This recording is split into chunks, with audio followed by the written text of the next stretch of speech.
Good afternoon, you're watching your lunchtime news here on TV1 with me, Deshan Gonavala.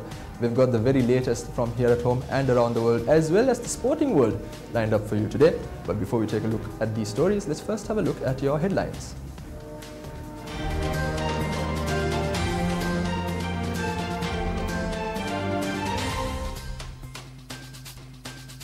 Petition to stay cricket elections taken up at the Court of Appeal today. Bar Association election held over 84 centres. Minister Kabir appears before Presidential Commission of Sri Lankan Airlines. UN requests cooling of India-Pakistan relations over Kashmir.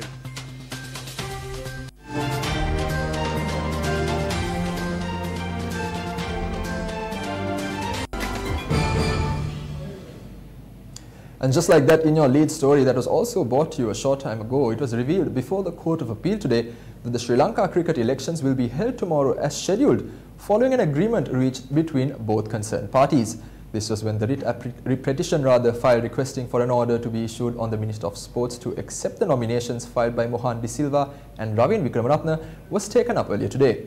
Accordingly, Mohan De Silva will be able to contest for the position of Secretary and Ravin Wickramaratne for the position of Vice President or Assistant Secretary. The petition was taken up before a bench consisting of Acting President of the Court of Appeal, Deepali Vijayasundara, and Justice Arjuna Ubesekara. Now moving on, the 25th election of the Sri Lanka Bar Association commenced today to appoint a new board of officials for the years 2019 and 2020. Minister Kabir Hashim arrived at the Presidential Commission of Inquiry to inquire into allegations of large-scale fraud and malpractices in Sri Lankan Airlines, Sri Lankan Catering and Mihin Lanka. The minister arrived at the commission this morning following notices issued on him to appear before the commission.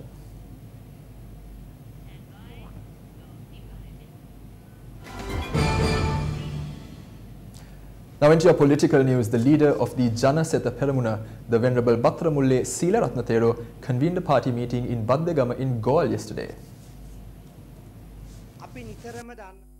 We all know that the cost of living is high in this country, but today we can't even build a temple because cement prices are skyrocketing. It is still rising. When people try to build a house or construct a well in this country, they can no longer afford to do it. Did the companies that increase prices inform the public? Is this a conspiracy of the PM? Was this a conspiracy of Mangala Samaravira? How can you increase prices by 100-something rupees without informing the public? But does anyone know? Nobody knows. Now staying on the topic of politics, Ratnapura District MP, Member of Parliament Pavitra Waniyarachi expressed these views following an event held in Mathura yesterday.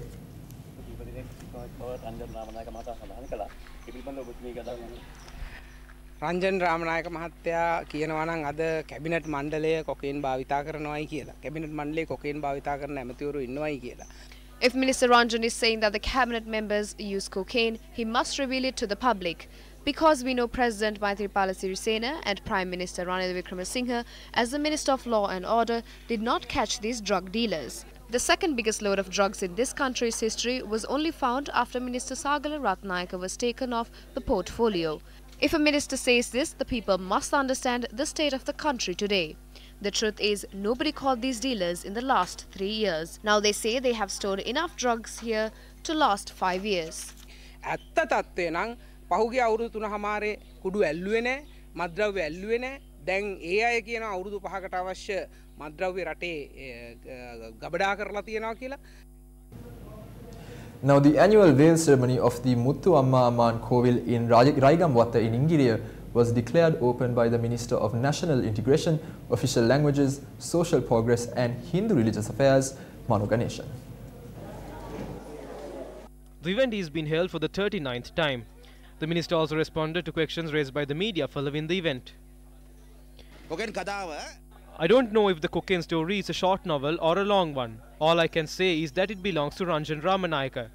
But all I know is this 26 or whatever number is in the government according to what Ranjan Ramanayaka told me. But it is wrong to criticize all MPs. It is wrong, but I wonder whether that 30 or 40 MPs who came had done cocaine or marijuana. It is not just a question of Ranjan that should be forwarded. It's mine as well.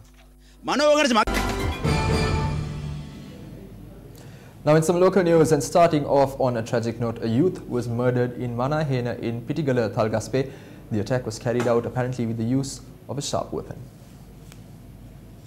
The police stated that the incident took place as a result of a verbal disagreement going too far.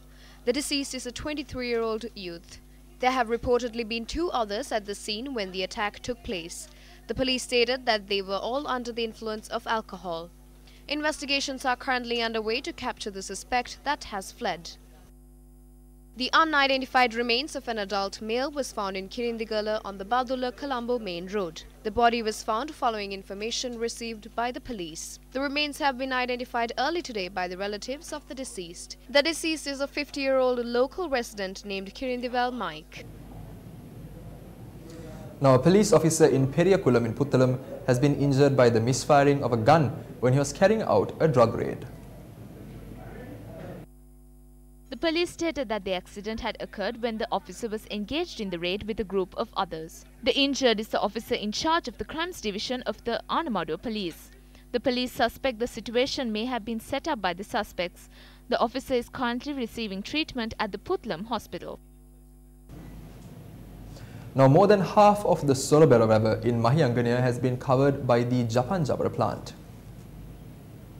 Our reporters state that as a result, tourist boats have encountered great difficulty. Even fishermen have complained of not being able to engage in their day-to-day activities as a result. These 2 activities also coincidentally function as the main livelihoods of people in the area. Even though locals have tried to contain the issue by building a wall along the tank, that too has not solved the issue. We have no revenue now. Yesterday, being poor, we had many tourists, but we were unable to earn even a cent. Now in your sports news and in local football, Colombo FC will be taking on Transport United from Bhutan in the first qualifying round of the AFC Cup 2019. Qualified for the AFC Cup first qualifying round as the champions of Sri Lanka in 2017. The tournament, which is equivalent to the Europa League tournament in Europe, will consist 43 teams from 26 member associations. The group stage will consist of 36 teams. Transport United are the champions of the Bhutan National League for 2018, and this will be the second appearance for the team from the Himalayas. Colombo FC will also be having their second appearance this time round. With the team set to take each other on at the racecourse grounds at 3:30 p.m. this evening, their manager and coach had this to say. Colombo Football Club is really excited. We have our actually first game tomorrow. The team is all set. We got about 18 players here for the game, and we're actually hoping to actually try and do our best. So let's try and actually win. There's definitely a challenge. They are the Bhutanese champions and we are the Sri Lankan champions. It is a big challenge to play against a foreign team, and we have to win to raise the standard of Sri Lankan football.